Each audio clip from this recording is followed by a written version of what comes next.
The day has finally come to ride the Royal Enfield Himalayan. That's the motorcycle over there. It's not stuck in the water, it's just posing, and we've got interesting conditions today. There's rain, it's very cold, and the road has just a little bit of highway, a lot of B roads and a lot of dirt trails. Let's see how the Himalayan turns out to handle these interesting conditions in the Himalayas.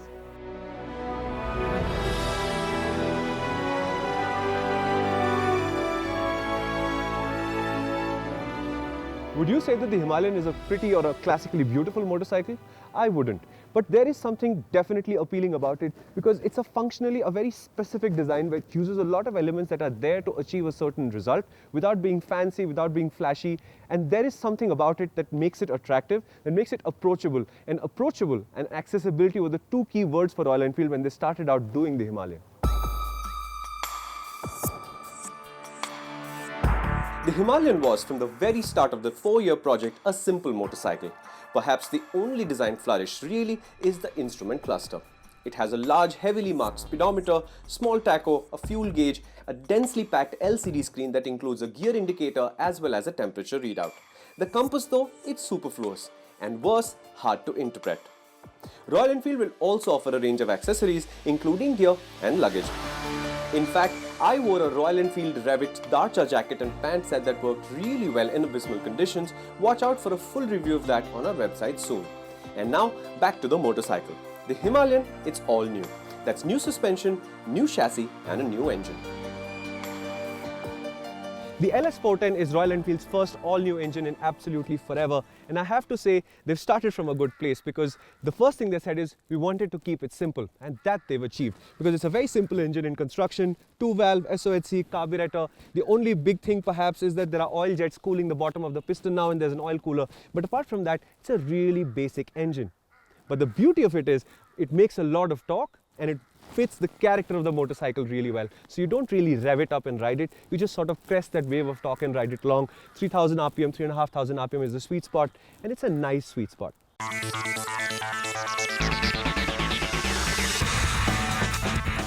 After a while, I did feel like the Himalayan would have felt better with a little more power and a little bit more crispness. Top speed is 130 km per hour according to Royal Enfield, but the tight track and the weather kept us from significant top gear riding or even crossing 70 km per hour for much of the ride. However, in these difficult conditions and this far off the beaten track, the Royal Enfield Himalayan shines. It's in its element.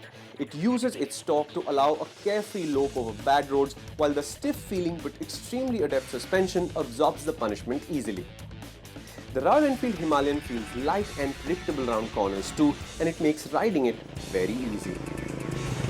The thing that strikes me the most about the Himalayan is how it feels to ride, and not in terms of ride quality or handling, but actually the character, the feel of the motorcycle.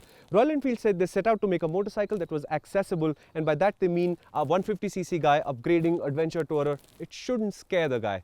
And I have to say they've nailed it because we've ridden through very, very cold conditions, through slush, through snow slush, mud, trails, ruts, you name it. And it just feels like it can handle it. It's easy. It's like, you know, you're with a friend, you're up in the mountains and there's a landslide ahead of you and you're stuck and you tell him, dude, what are we gonna do?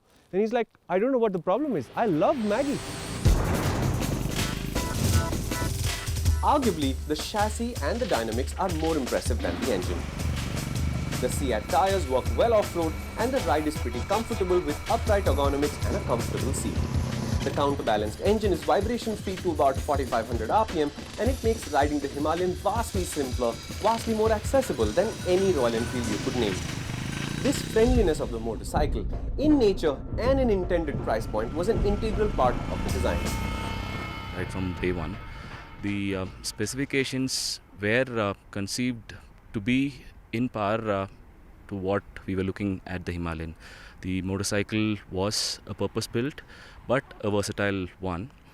The kind of target audience or consumers, customers were varied, right from an upgrader from 100-150cc, our existing set of customers, and probably some level of advanced riders as well would find this level of setup interesting. From a price perspective, we were always clear that we wanted to be approachable. So it was never extreme motorcycle where the number of people who would be interested in would be sufficiently less. Having said that, fuel economy, we have never said fuel economy is our fort. So we've never gone out and talked about fuel economy. Sure. But what we hear from our customers is that they are happy with the fuel economy which we are offering to in our existing range.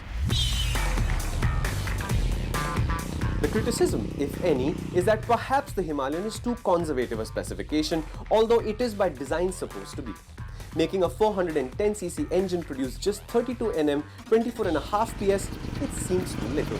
And I therefore wish there was more power, fuel injection and ABS. Royal Enfield, to be fair, have underlined the importance of a good price and a reasonable baseline economy for their potential customers, and by that, they mean both current Royal Enfield customers and new acquisitions. In that context, they've nailed the price. The Himalayan is just Rs 1.55 lakhs ex-showroom Mumbai, which makes the motorcycle extremely affordable.